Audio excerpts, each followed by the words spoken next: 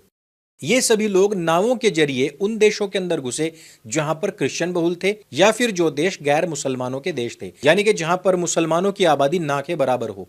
वहां पर स्थित वामपंथियों ने छाती पीटनी शुरू कर दी और उन्होंने यहां तक कह दिया कि आप घर की बात कर रहे हैं, हमारी तो जननांग तक इनको शरण देने के लिए तैयार हैं। यूरोपियन कंट्रीज में सड़कों के ऊपर ऐसे ऐसे प्लाकार्ड्स लेकर के वामपंथ ने आंदोलन के लिए उतरी हुई थी।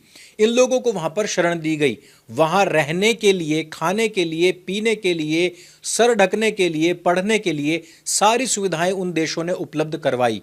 वहां के लोग बड़े शांतिप्रिय थे, साफ सफाई पसंद करते थे। अगर मैं आपको यहां पर कुछ वीडियोस दिखाऊं तो आप पहचान नहीं पाओगे कि ये कोई यूरोपियन देश है, क्रिश्चियंस का देश है, वो देश जहां पर जाना हिंदुस्तानियों का सपना रहा करता था कि भैया बहुत खूबसूरत देश है, हम तो वहां पर जाएंगे। या फिर ये कोई पेशावर है, इस्लामाबाद है। आप पहचान ही नहीं पाएंगे कि ये ढाका है या फिर लंदन है, ये इस्लामाबाद है या फिर स्विट्जरलैंड है। इतनी बुरी हालत उन देशों की कर दी थी। साथ ही साथ आंकड़े बताते हैं कि पिछले 1 दशक के अंदर इन माइग्रेंट्स ने वहां की लड़कियों के साथ इतना दुष्कर्म किया है कि पिछले 1 दशक के अंदर 1.5 लाख से ज्यादा लड़कियों के साथ या तो रेप हो चुका है या उनकी हत्या हो चुकी हैं या वो गायब हो चुकी हैं। पूरी दुनिया के अंदर सबसे खुली विचारधारा के देशों के अंदर ये लोग पहुंचे और वहां उनकी लड़कियों को कन्वर्ट करना शुरू कर दिया। यही नहीं, बहुत सारी ऐसी लड़कियों के भी केस हैं जहां पर उन लड़कियों के साथ में पहले दुष्कर्म हुए और फिर उनको ठीक वैसे ही काट करके, पका करके खा लिया गया। ऐसी न्यूज आई जिस प्रकार से बकरी के साथ ये लोग पहले दुष्कर्म कर लेते हैं, फिर उसी को मारकर काट करके खा लेते हैं। यानी कि जब पूरी दुनिया तबाह और बर्बाद हो चुकी थी, उसके बाद इन लोगों को अकल आई। हिंदुस्तान बार बार पूरी दुनिया को चीख चीख कर, चिल्ला चिल्ला कर कह रहा था कि ये एक बहुत बड़ी समस्या है, इससे निजात प्राप्त करने के लिए हम लोगों को थोड़ा सा फ्री हैंड कर दीजिए कि हम इन झूठे शरणार्थियों को उठाकर बाहर फेंक सकें। याद कीजिए 2014-15 का वो समय जब पहली बार शरणार्थियों को उठाकर बाहर फेंकने की मुहिम स्टार्ट की गई थी। पूरी दुनिया का दबाव भारतवर्ष के ऊपर बन गया था कि इन लोगों को यहां पर पाला जाए, इनको सुरक्षा दी जाए। यही नहीं, हमारे कोर्ट, सुप्रीम कोर्ट सबके सब दबाव में आ गए थे। इन्होंने कहा था इनको मकान बना करके दो। लेकिन जब पूरी दुनिया के अंदर आग लग रही है ना, तो आज वो भारतवर्ष को भी कुछ कहने योग्य नहीं बच रहे। आपका इस पूरे के पूरे विषय पर क्या कहना है? पूरी दुनिया इस समय पर इन जिहादियों से परेशान आ चुकी है। भारतवर्ष की हमारी कोई भी बात सुनने को तैयार नहीं था। लेकिन आज जब पूरी की पूरी दुनिया अपनी उसी कड़वी दवाई का सेवन स्वयं कर रही है, उसका स्वाद चख रही है, तो आज एक हिंदुस्तानी होने के नाते आपको कैसा महसूस होता है? और क्या अब भारतवर्ष को भी पूरी दुनिया के नक्शे कदम पर चलते हुए सारे के सारे शरणार्थियों और सारे के सारे शरणार्थियों के जितने भी सिंपैथाइजर्स हैं, इन सब को भी पूरी तरीके से बंध्या करके, बंध्या अर्थात नपुंसक करके क्यों नहीं बॉर्डर के पार फेंक देना चाहिए। इस वीडियो में सिर्फ इतना ही। अगर ये वीडियो आपको अच्छा लगता है, जानकारी से भरपूर लगता है, इसको सबके साथ में शेयर अवश्य कीजिएगा और ये पूरी दुनिया के अंदर जो वायरस फैल रहा है इससे सबको अवगत अवश्य कराइएगा। और जो आपकी पुस्तक है मेंस लाइव्स मैटर कुछ ही घंटों के लिए अब केवल 199 में आपको प्राप्त होगी। अगर आप 4 लें, 5 लें, 10 पुस्तकें लें तब भी आपको 80 रुपये ही डिलीवरी चार्ज देना पड़ेगा। इससे बढ़िया ऑफर आपको कभी भी प्राप्त नहीं हो सकता। तो सबके साथ में इस वीडियो को भी शेयर कीजिएगा और इस जानकारी, इस ऑफर को भी शेयर कीजिएगा। मेरे संग बोले सत्य सनातन वैदिक धर्म की जय। जय हिंद, वंदे मातरम।